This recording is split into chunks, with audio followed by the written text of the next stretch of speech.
주 예수 내가 알기 전 날 먼저 사랑했네. 그 크신 사랑 나타나 내 영혼 거듭났네. 주 내 맘에 늘 계시고 나 주의 안에 있어. 저 포도비유 같으니 참 좋은 나의 친구.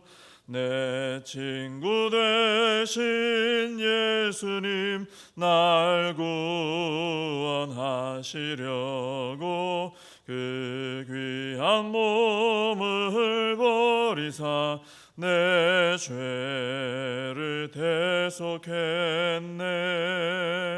나 주님을 늘 믿으며 그 손을 의지하고 내 몸과 마음을 바쳐서 끝까지 충성하리.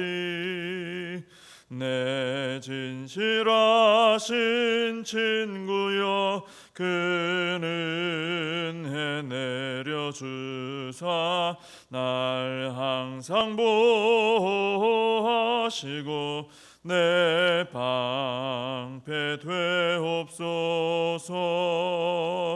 그 풍성한 참 사랑을 네 능히 끊을 소냐. 날 구원하신 예수는 참 좋은 나의 친구. 사도신경으로 신앙 고백하시겠습니다.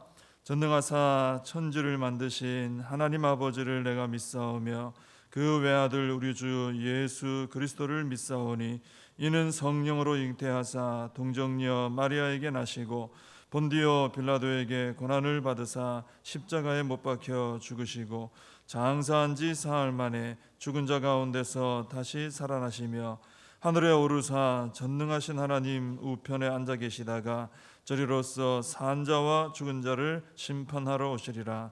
성령을 믿사오며 거룩한 공회와 성도가 서로 교통하는 것과 죄를 사하여 주시는 것과 몸이 다시 사는 것과 영원히 사는 것을 믿사옵나이다. 아멘. 요한복음 22장 47절부터 보십니다. 누가복음 22장 47절부터 53절입니다. 제가 말씀 봉독해 드리겠습니다. 말씀하실 때에 한 무리가 오는데 12 중에 하나인 유다라 하는 자가 그들을 앞장서 와서 예수께 입을 맞추려고 가까이 하는지라. 예수께서 이르시되 유다야 네가 입맞춤으로 인자를 파느냐 하시니 그의 주위 사람들이 그 된 일을 보고 여짜오되 주여 우리가 칼로 치리이까 하고 그 중에 한 사람이 대제사장의 종을 쳐 그 오른쪽 귀를 떨어뜨린지라. 예수께서 일러 이르시되 이것까지 참으라 하시고 그 귀를 만져 낫게 하시더라.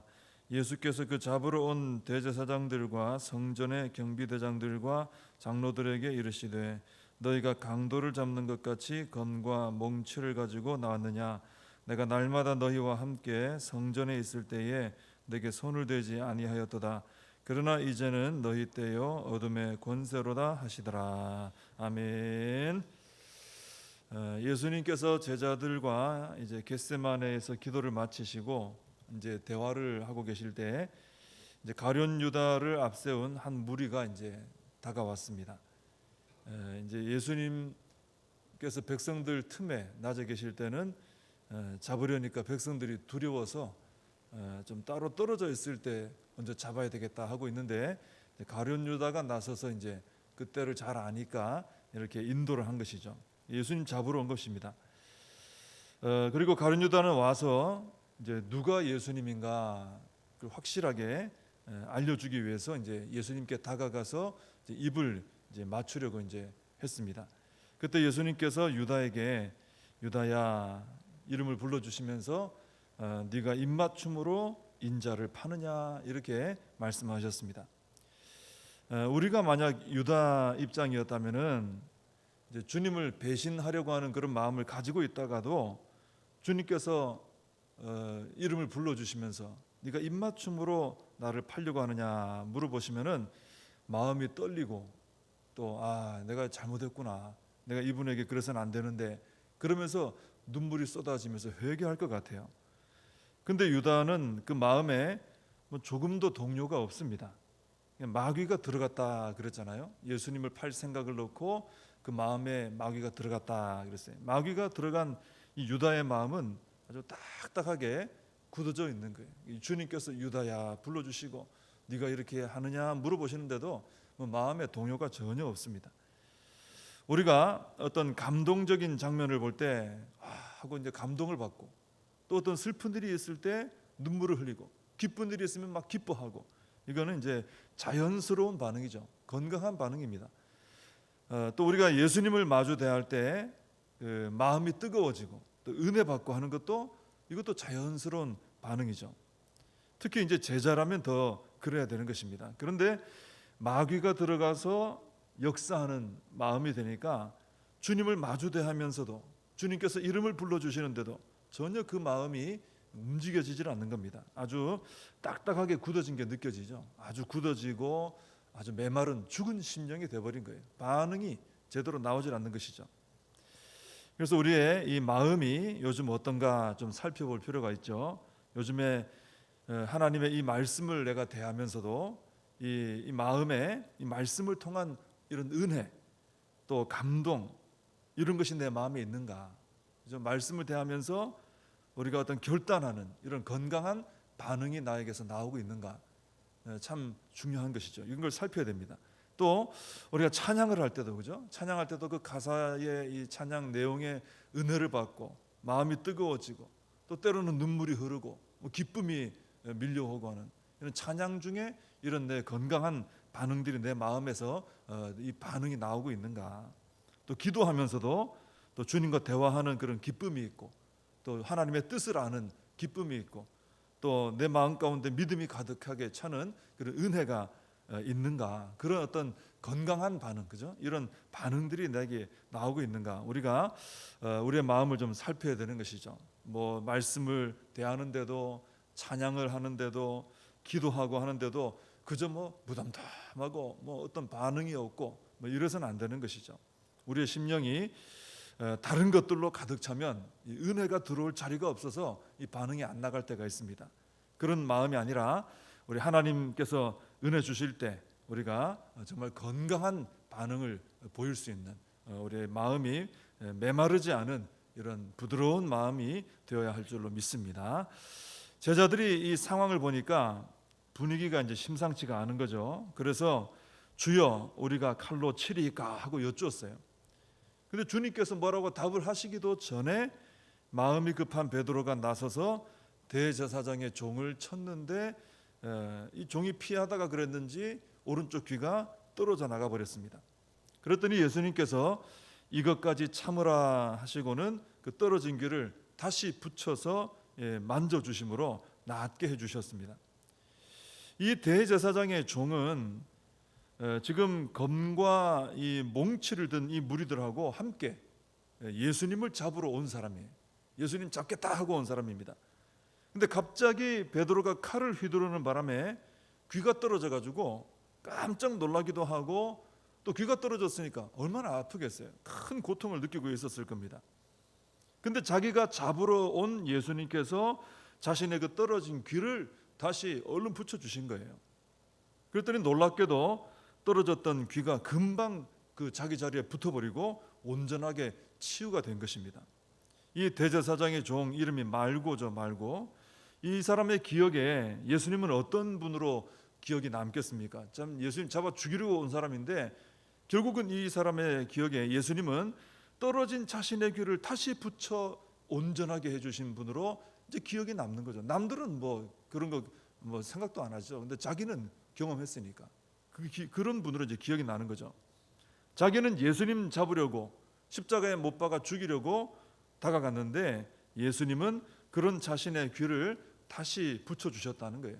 죽이지 않으시고 맞서지 않으시고 귀를 붙여주시더라 하는 것입니다.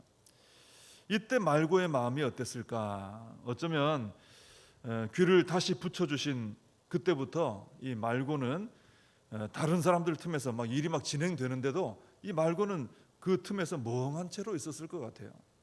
자신을 바라보시던 그 예수님의 눈동자가 계속 생각이 나고 자신의 떨어진 귀를 다시 붙여주시던 주님의 그 따뜻한 손길도 계속 느껴졌을 겁니다. 남들은 모르죠. 근데 이 말고는 그게 느껴지는 게 있는 거죠.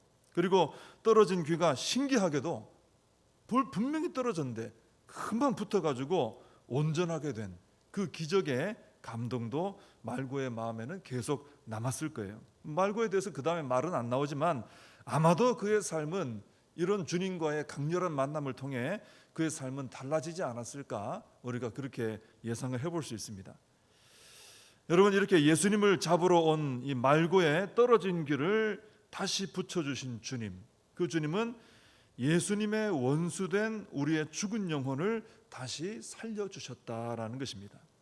말고의 귀 하나 고쳐주신 것만으로도 이 말고의 마음에 큰 울림이 있었다면 나의 영혼을 죽음에서 건져내서 영원히 살게 해주신 그 예수님의 은혜에 우리는 날마다 감사하며 그 은혜를 잊지 않고 살아가야 되겠다라는 것입니다. 예수님께서는 이 밤에 이 강도 잡는 것처럼 검과 몽치를 가지고 온 이 사람들에게 그런 말씀하셨죠. 날마다 내가 성전에 너희들과 함께 있을 때, 그 낮이죠. 낮에 같이 있을 때 그때는 손도 못 대더니 이제 너희의 시간, 즉 어둠의 시간이 되니까 나를 붙잡으러 왔구나, 이 말씀하셨습니다. 우리가 부끄럽지 않고 당당한 일은 대낮에 모든 사람들 앞에서 떳떳하게 할 수 있습니다. 예수님은 뭐 경건의 시간, 뭐 기도하시고 뭐 이런 거 빼고는 뭐 낮에 당당하게 하셨죠. 성전에서 막 쫓아내고 막 뒤집고 할 때도 낮에 하신 겁니다. 근데 떳떳하지 못한 악하고 부끄러운 일은 어두울 때 하죠. 남들이 안 볼 때 하게 됩니다. 근데 이 무리들은 어둠의 권세에 속한 자들이기 때문에 어두운 일을 하기 위해서 어두운 밤에 지금 나서서 함께 지금 몰려온 것이죠. 로마서 13장 12절에 보면은 어둠의 일을 벗고 빛의 갑옷을 입자 그랬습니다. 이어서 13절에 보면은 낮에와 같이 단정히 행하고 방탕하거나 술 취하지 말며 음란하거나 호색하지 말며 다투거나 시기하지 말자 그랬습니다. 다 밤에 속한 일이죠. 그리고 14절에서 이어서 오직 주 예수 그리스도로 옷 입고 정욕을 위하여 육신의 일을 도모하지 말라, 그렇게 말씀하고 있습니다. 그래서 성도는 오늘 이분들처럼, 여기 나오는 여기 이 사람들처럼 밤에 속해서 밤에 어두운 일에, 어두운 밤에 부끄러운 일 숨어서 할 것이 아니라 우리는 드러내지 못할 그런 부끄럽고 악한 일을 하지 말고 빛의 자녀들답게 빛에 속한 일을 해야 된다는 것입니다. 방탕한 일, 술 취하는 일, 음란한 일, 호색과 다툼과 시기, 이런 것은 다 대부분 뭡니까? 밤에 한다든지 또 누가 보지 않을 때 은밀한 중에 하는 것들입니다. 우리는 예수님처럼 개인적인 경건의 생활을 할 때는 골방에 들어가서 해야 돼요. 그래서 그건 하나님과 나의 1대1의 관계니까. 그렇지만은 또 이 세상 가운데 성도로 살아갈 때는 빛의 자녀이기 때문에 이런 어둠의 일들은 벗어버리고 예수 그리스도로 옷 입고 낮에와 같이 단정히 행하는 우리가 되어야 할 줄로 믿습니다. 기도하겠습니다. 하나님 아버지, 저희들을 구원하여 주시고 어둠에 속한 자들이 아니라 빛에 속한 자들이 되어 빛의 자녀로 살아가게 하신 은혜에 감사를 드립니다. 하나님, 이제는 빛 가운데 살아가면서 예수 그리스도로 옷 입고 밝은 낮에 누구든지 보더라도 당당하고 떳떳한 하나님 안에서의 선한 일들을 도모하며 빛의 자녀로 살아가는 저희들이 될 수 있도록 은혜를 다하여 주시옵소서. 그리고 오늘 거룩한 주의 날을 허락해 주셨으니 오늘도 아버지 앞에 예배를 드릴 때 예배를 통하여 은혜 받는 하루가 되고 회복되는 하루가 되고 또 아름답게 성도의 교제를 나누며 또 주를 섬겨 일하는 복된 하루가 되게 하여 주시옵소서. 예수님의 이름으로 기도하옵나이다. 아멘. 주님과 주신 기도로 예배를 마칩니다. 하늘에 계신 우리 아버지여, 이름이 거룩히 여김을 받으시오며 나라의 임하옵시며 뜻이 하늘에서 이룬 것 같이 땅에서도 이루어지이다. 오늘날 우리에게 일용할 양식을 주옵시고 우리가 우리에게 죄진 자를 사하여 준 것 같이 우리 죄를 사하여 주옵시고 우리를 시험에 들게 하지 마옵시고 다만 악에서 구하옵소서. 대개 나라와 권세와 영광이 아버지께 영원히 있사옵나이다. 아멘. 이제 말씀 붙들고 함께 기도하시고 오늘 거룩한 주일 이 하루를 위해서도 함께 기도해 주시기 바랍니다.